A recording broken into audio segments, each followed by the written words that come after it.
Coming up on this week's show, we search for a suitable replacement for a BMW 325i. We compare double cab bakkies from Isuzu and VW. And we examine the long-term ownership prospects of a low-mileage Ford Focus. Hello and welcome to Buyer's Guide. We'll be tackling a fresh batch of your vehicle-related questions and queries once again. And here to help us this week, Fazana Shamu from Redline Communication and Pogiso Dibakone from Pogiso Electronics. All right, we're going to kick off things with a question from Robert. He wants to sell his 2010 BMW 325i and buy an automatic SUV or crossover under 250,000 Rand. He's considering the Suzuki Fronx, Kia and Hyundai, Nissan Magnite or Mazda CX-3. The car should have rear park sensors, a decent power, 150 millimeters minimum ground clearance, and ideally a warranty. Also, should he opt for a turbo or a naturally aspirated engine? Pogiso, let's go to you first. Yes. BMW 325i, E90, piece of junk, he needs to sell it, move on. No, man, the 325 is very reliable. N54 engine TU, it's okay with those mileages. He can still keep the car. But with him looking for an SUV, I would go for the Venue because the vehicles that he has mentioned, there's no ground clearance. And also the budget, it's a bit less. Yeah, it's a bit low, hey? 250 grand doesn't get you a hell of a lot nowadays. Yeah. Fazana, what do you think? So from his options, I did mark down the Suzuki Fronx as a good option for him. It has rear parking sensors, warranty, good service plan, 170 millimeters of ground clearance. Then my other options I noted down for him. I got here the Nissan Magnite, and then the Mahindra XUV. But also considering his budget. Yeah. Yeah, because the Fronx is too... The Fronx would be out of his budget, won't it? Yeah. New, but... Second-hand, you can get Yeah. a cheaper one. Yeah. These And are... he also wants automatic, hey? Yeah. Which creates more problems. Yeah, because budget-wise... Budget-wise, he's looking at 10, 15 grand more yeah. on an automatic. I would certainly, his question as well, should it be turbocharged or not? I would try and steer him away from a turbocharged engine from long-term reliability. Couple of cars I've thrown in here. Suzuki Brezza, basic 1.5, whatever. You'll get well within the budget there. Hyundai Creta. That's a I had a good look option. online. Creta 1.6 auto. It's a no-nonsense, simple car that's got everything that he wants. That's very reliable. Go for a long time. It's not going to impress your friends or whatever, but it's a great car. Good car. Siggy, what did you find? I would go for an older, one of your very, very favorite cars, CRV. Yeah, I mean, Honda CR-V. I that's knew a a- Honda was coming. Hey? No, you He knew likes it was CRV. I knew you were These going to guys. throw out a Honda, yeah. But you can't diss them. You can't No, just say CRV. no problem yeah. with them. They are good cars. They don't look appealing, hey? Yeah. No, they may not be appealing, but reliable and durable. Yeah. I don't want a pretty car. I'm at the age in my life now where pretty cars don't appeal to me. Robert Yes. is moving from a BMW. Yes, so he's going to go into something that's not going to cost him a fortune every single month. It hasn't. I mean, he's going to look be at- it's reliable. 15 years. 15 years. 15 years. He seeks an estimate. What is that car valued at? About 5 grand, 10 About grand? 100 grand is roughly. Yeah, I what it's also worth. got 100,000 for the 325. Yeah. So, you mentioned the Suzuki Fronx. And I think that's, you'd pick up the GL version, the base model version, because they were about 275 when they were launched first. That was just over a year ago. So you'll pick up one now in that sort of 250, 240 budget, somewhere around there. Yeah, currently the new one I have is 279,900. So 280. So if you're looking for like a demo model, low mileage, Suzuki Fronx would be a great option. I think the Hyundai Creta will be also a great option. The Toyota, I was going to say Toyota Brezza, Suzuki Brezza, or Toyota Urban Cruiser. Urban Cruiser. Those are a bunch of cars to go and have a look at that are all really good. The Fronx is most probably going to be the best value and modern for the budget. And the you're gonna Fronx comes with everything he looks for. He's Yeah. looking for automatic, Yeah. naturally aspirated engine, Yeah. a good guarantee, a warranty, and reliable. The Suzuki is like bulletproof reliability. spend. Yeah. So he's got everything he wants there. yeah, I think that answers it. I think the Suzuki Fronx is a good option. But, There we go. you know, Well, another Suzuki sold. Thanks. Send me my commission check to this address on the screen. okay, our next viewer is BK. He has a growing family and he's looking for a hatchback or sedan with at least 340 liters of boot space. He prefers established brands for long-term reliability. low mileage, and the option to extend or add a maintenance plan. He wants a manual, fun-to-drive car and is not keen on a VW Polo due to risk factors. His maximum budget is 350,000 Rand. Fazana, that's a good budget, don't you Yeah, think? it's better than the previous budget. Yes, better than the Like previous gives him budget, yes. a little more leeway. And definitely space and practicality he needs for his growing family. Yeah, for his... So what I have down, I have the Toyota Corolla Hatchback Quest because it's reliable, plenty of boot space, affordable parts, long-term durability. He's sorted, he doesn't have to worry. Mazda 3 from the Yeah, Mazda 3 is a great option. Yeah. and Hyundai i30 and the Kia Cerato. Modern, practical, engaging manuals. Okay, the Mazda 3 I is would say engaging don't manual. buy a sedan. I'd say buy an Yeah. SUV. Yeah. What do you think, Pukisa? Well, look, with all the information he's given us, yes, Polo is high risk, and he's planning for a fourth person. So I gave him the cell phone car, the Cherry Tiggo Pro 4. You know, and I also gave him the Toyota Corolla Cross. I think those are good options. That I mean, boot space. If he's planning for a fourth person, he's going to And you know, luggage for a pram.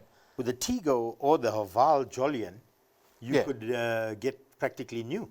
Yeah, these are brand new You cars. know, if he's going to look at a Chinese option. Yeah, I like the SUV option here. Yeah, And there's two that I would throw in there. You mentioned one, the Corolla Cross, the Corolla Cross. and the other one Tigo. would be a Mazda CX-5. You're going to get a slightly bigger car than a sedan and more space in it. I like the CX-5 option. Yeah. I really like the CX-5 option because It's nice. that's, like we always say, the most underrated, car on the market. It's a bit more premium as well, Yeah. I think. Yeah. And spacious for, if you're going to have a fourth, so you're going to have 3 kids, I don't think a Corolla is going to do it. It's going to be too small. If you get a Corolla Cross, you've got a little bit extra space in it and you've got more boot space. The same with the CX-5. Yeah. Go for an SUV. You will thank us later. Then at this budget, you can also look at the Hyundai Tucson. Yeah, Yeah. 350K. It's Yeah, you you'll nice find one, boot yeah, space, good durability and reliability. But you also mentioned the Chinese brands. You've got the Yes. Cherry Tiggo 4, you mentioned that. The Jolion. And the Jolion is also a good option. And here again, they're in the sort of 400 mark, a decent one, new. So a 1-year-old version, you're still going to get the factory warranties. You're still going to get the service plan that goes with it. It's Yep. basically going to be like a brand new car. And you're going to pay maybe, 320 to 350 for something like that. So there's a whole bunch of options for you to go and have a look at. Go and drive them, see the space. Pukisa mentioned something. If you're going to have a fourth, you're going to have a pram. Where Yes. are you Yeah, going you to will put need that? space for a pram. Maybe he needs a combi.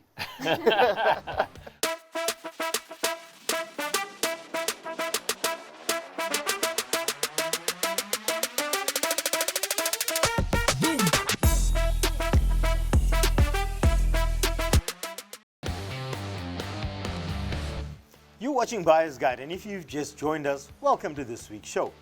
63-year-old Pindiwe owns a fully paid 2017 Toyota Fortuner with just 64,000 kilometers on the clock and a full service history. She is considering trading it in for a smaller, fuel-efficient car. She prefers Toyota, but is open to other brands and wants advice on suitable options and expected trade-in value. Okay, Pindiwe, can I give my 2 cents worth, guys? She should just keep this Fortuner. She doesn't want a big car. She wants a small car. No, Lights on nah. fuel. She should just keep this car. It's 63 years old. It's safe. It's the way to go. I'm telling you, Pindiwe, you're going to regret buying a smaller car and paying money when you've got a beautiful car as it is. She's not gonna Just pay my money. opinion. she's not going to pay anything. No, he's not going to pay anything because there's going to be a queue of people who want the Fortuners. Fazana, what do you think in terms of a smaller Toyota? Yeah, I was also looking along the lines of Toyota, keep her in the Toyota family. Yeah, she likes them. Why not? Toyota Starlet, Corolla Cross, Toyota Corolla Cross. RAV4, Yeah. all of those. Toyota has a lot of options. Yeah, Why don't put in a Vitz? She's looking for something small and no. run That's- aroundable. No, she doesn't want. I mean, I don't think that's too small. No, that's too small. I would have put her in a RAV4. The reason why is that it's a straight swap. I mean, she would get a brand new RAV4 because I take the value of this vehicle should be around 400,000. Yes. I also Yeah, got about because- 350 to 400. Yeah, Maybe more than that because even you know, Fortuners. the try and mileage is find, low. okay, we're talking about an 8-year-old Fortuner here. Yeah, With 63,000 on the clock. 63,000. that's gold. Phone me. I want your car. Okay, guys, That's but considering maybe the car is in physical good condition. Yeah. Well, we assume if it's At 64,000 Ks, I think it's. But it's- guys, You'd be just surprised maybe this is a 4-liter petrol version. doesn't matter. That's why she's worried about the fuel consumption. Oh, we don't know. And the reason we she don't have still that. owns the vehicle is because it's a 4-liter. It hasn't been nicked yet. Yeah. Yes. So, I mean, this is a thing like we often say on the show, please give us as much information as possible. So like Piniwe said, Toyota Fortuner, tell us, is it a D4D, is it a 4-liter V6? Because it helps us in terms of that. But let's go back. I think stay with the Toyota brand. You're a fan of Toyota. There's a lot of them. You can go for something like a Toyota Starlet if you want something small and easy. You can go up to a Toyota Corolla Cross. You can go up from there to a RAV4. All of those vehicles you will be ecstatic with. They're fantastic, bulletproof, reliable. Good on Criminals fuel. love them. Great cars. Pindiwe, take my advice. Go for a Toyota Vitz because they'll take your Fortuner, give you a Vitz and money. Well, if she's looking for money back, she will definitely get 200,000 back. Exactly. now let me ask another question. If you had this car, Fortuner, with 63,000, would you trade it in or would you just sell it privately? Sell it privately. Sell it privately, definitely. Why? You'd get more. You get A more money. hell of a lot more. Because Yeah. the dealer's going to say to you, oh, it's 8 years old. It's got a lot of mileage on it. 63,000 K is a lot. We're going to give you 300 for it. You put it on marketplace or wherever you want to sell it to. You speak to your family and friends, somebody's going to give you 455. They'll give you most probably 100,000 Rand more than you're going to get as a Always trade-in. from And anyway, Especially on a car Pindiwe, like that. my opinion, which is the most valuable here, keep the car. Keep the car. I'm with you. I mean, you wouldn't want. I don't want to sell a car with such low. You don't want to mileage. sell a Yeah. car. That's this good a car. Yeah, you're you doing don't wanna 10,000 Ks a year. But if you don't like it, because they are big. Yeah. I know when you go in the parking lot and you try and park the damn thing, well, you know, I'm 63. I can hardly park, you know? So I don't know, somebody with a Fortuner, it's the same problem. Oh, man. Okay, moving on. Moose is from the Eastern Cape and he's torn between a VW Amarok V6 and a Isuzu V-Cross double cab. He'll be using bakkie mostly on city roads with occasional travel on gravel. He plans to keep it for 8 years, prioritizing comfort, reliability, and low risk, and excludes forward Chinese and other Japanese options. He doesn't want to look at those. So then you shouldn't look at the VW Amarok, the latest one, Well, I don't know if this is, because that's a Ford. it's another one. You see, this is another one we say, please let us know if you're looking at brand new or second hand, because the VW Amarok V6 new one is a Ford Ranger with a VW badge on it. The So he's only looking at the Isuzu V-Cross. but it's a lekker car. to That's a drive. beautiful car. Amarok Good option. V6. I also listed that one down for him. Yeah. So, Fazana, we'll go with you again. What do you think? Long-term reliability on the Isuzu D-Max. I mean, for maintenance and stuff also. Yeah. Yeah. So, unless he wants the powerful V6 of the VW, but then, like you're saying, you would have to look at an older model maybe, because unless he wants a newer Ford. No, he So wants we the latest VW Amarok V6 Ford. Did he say that? VW This Ford is the only Amarok. latest VW. You mean it's the Volkswagen? Yeah, it's a Volkswagen, yeah. So yeah, if it depends what matters most to him. Is it comfort? Is it the reliability? Is this his budget? He also didn't mention anything about his budget. You see, the Amarok V6 is a hell of a lot more expensive than an Isuzu. Isuzu Yeah. V-Cross, Most yeah. probably So- 250,000 Rand more, because it is kitted out with so much tech in it. So But it's a Ford. yeah, It's a And he Volkswagen. said excluding Ford. It's a Ford. I mean, it's a Volkswagen. so he cancels out himself. He cancelled himself. So the only vehicle to look at here is the Isuzu V-Cross, which is an awesome, awesome vehicle. Yeah. Well, look, I got the Isuzu because he intends on keeping it for 8 years. So in terms of durability, going to Qabeja off-road, the Isuzu will be just fine. Yeah, I know mean, people still got the original Isuzu 250. Yes. I would also, Qabeja. if you're looking, you know, we're looking at vehicles in excess of 800,000 Rand. Yeah. I would definitely, I'm surprised, you know, he hasn't mentioned Mitsubishi yet. The Triton, yeah. Look at the Mitsubishi Triton, Yeah. because it is very underrated. There's a brand new model that's just come out a It's couple a of months ago. gorgeous looking vehicle. Is there a dealership in Gqeberha? That's what we don't know. No, there must be a dealership in Port Elizabeth, Gqeberha, somewhere in the Eastern Cape. I mean, that is a concern. Have a look around. It's certainly something to go out and have a look at. I know you don't want the Ford, but you're looking at the VW Amarok V6. Look, I think they're great cars. He doesn't like them, but I do. But that's irrelevant.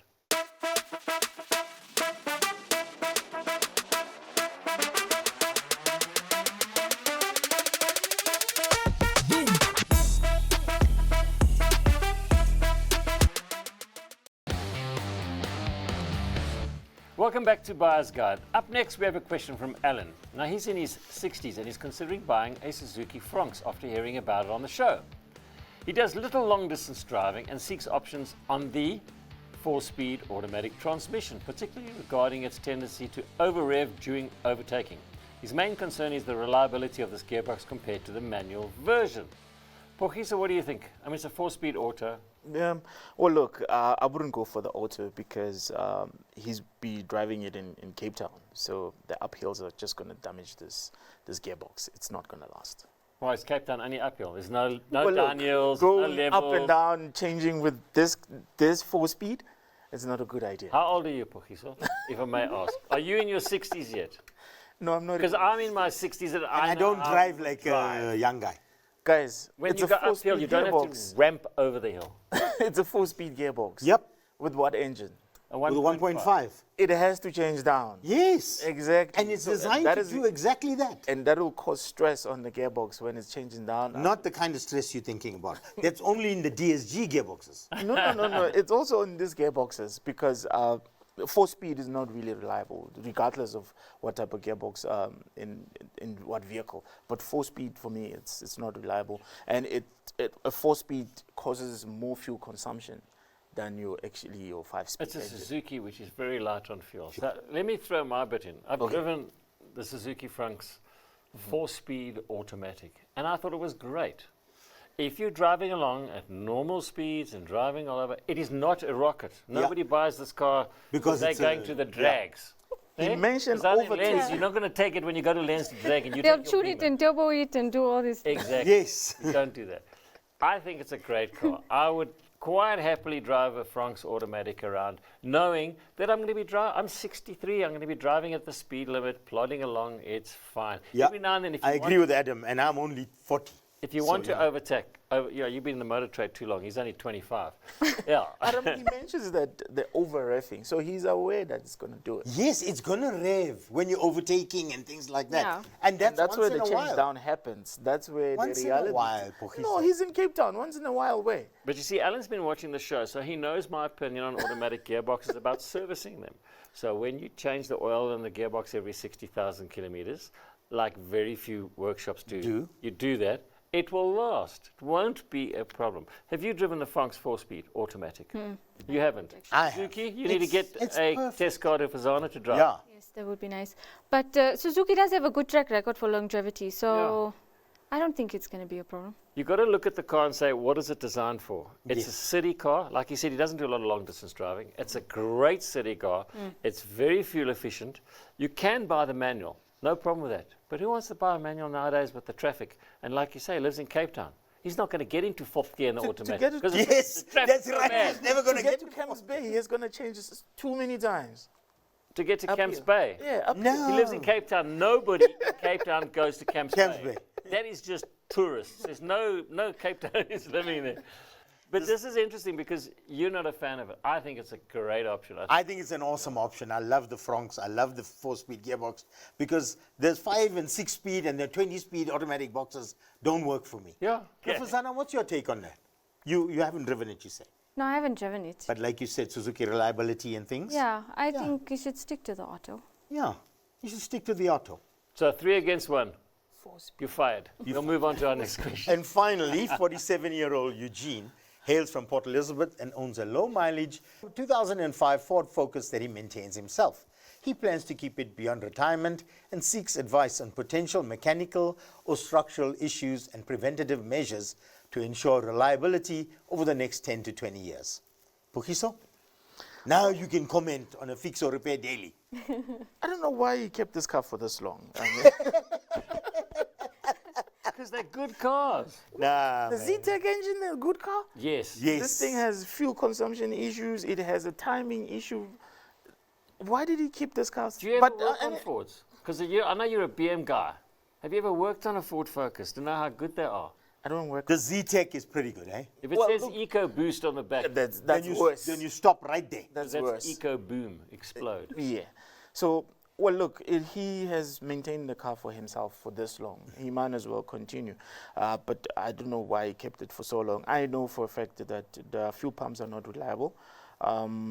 The cam belt is an issue because if the tensioner breaks, now you have bigger issues. Okay, so remember, we're not too sure which engine's in this because the 2 litre 2005 is- I yeah. think 2 litre SI. it came with the timing chain version. Yes. So there's some Two have timing versions. chains, some have cam belts. Yeah. The cam belt you replace every 120,000 cases, it's not a problem. I have quite a few of these cars coming to us with 300,000-400,000 kilometers on them. Trouble-free, no issues. Like any car, you can have a problem. This is a 2008 model. So no, he purchased in 2008. 2005. 2005 model, Yeah. so it's 20 years old. Yeah. And it's still going. It just goes to show. And he's only got 150,000 He k's. doesn't drive Better it. than your BMW. Hell no. Should we ask the lady here? Because she's sitting here quietly saying, you guys Something are seriously shut up." wrong with these guys. What do you think about this Focus? Yeah, when it comes to the mechanical stuff, I leave you guys to it. But Yeah, from what my research has shown me, it's saying that the Duratec engine is a tough engine, and that to keep it going for another decade or two, he should just check his cooling system, his rubber components, his rust checks, electricals, and do regular fluid changes. Yeah. So basically Do a service. maintain the regularly. car on a regular But that's a Duratec. That's a 2008 model. This is a Z-Tech. This is The old. Z-Tech, yeah, just as good. The Z-Tech engine actually was one of Ford's better engines. They really were. They should have actually Well, put look, that into the new I ranges. can tell you that he figured it out very soon. That's why the car has 60,000 Ks. It's been sitting in the garage. 146,000 k's. It's been sitting in the garage for the longest I'm time. scared to drive it because it's going to end up with problems. Thank you. So I would say keep the car, just maintain it properly. Yes. Just service it once a year or every 10,000 kilometers. The thing with this nowadays with the internet, there's so much information you can find on about. If you go onto the internet and have a look about common problems with this particular vehicle, and it doesn't Yes. matter And what even in the car it is. forums and stuff. Yes, the Ford forums forums, are and actually- All that kind of Ford stuff. clubs and all that. you yeah. will come across all these great, interesting stories on how to do preventative maintenance, the common problems with the cars, how to prevent them. So if there's a part, for argument's sake, like a lot of BMWs, as an example, because Pochisa's here and he's a big fan of them, common water leaks that regularly leak out of it, like sieves. Yes. So, but how to prevent that? So you know that this plastic part on a N47 BMW on the side of the block always cracks and leaks. Change it before it does that, right? Yeah. So those are the kinds of things. So just get all those before it breaks maintenance jobs done. Just look after it. It will last a long time. Okay. Even I'm confused with that. Was it before it breaks? Before, whatever. I'm talking All right. Chinglish here. Anyway, we've come to the end of the show, just like that. And Fazana Pochisa, thanks for putting up with us today. We've had a great time here today, and thanks for joining us in studio. And of course, thanks for taking time out of your busy day. Give us all your useful advice. We appreciate it. Thank you very much. Now, if you want to ask the panel's advice, you can send us an email to buyersguide@ignitiontv.co.za, or you can pop us a DM on Instagram @ignitiontv. And please give us as much information as possible, including a pretty picture of yourself. Until next time, remember, keep left, pass right, and please keep it safe on the roads.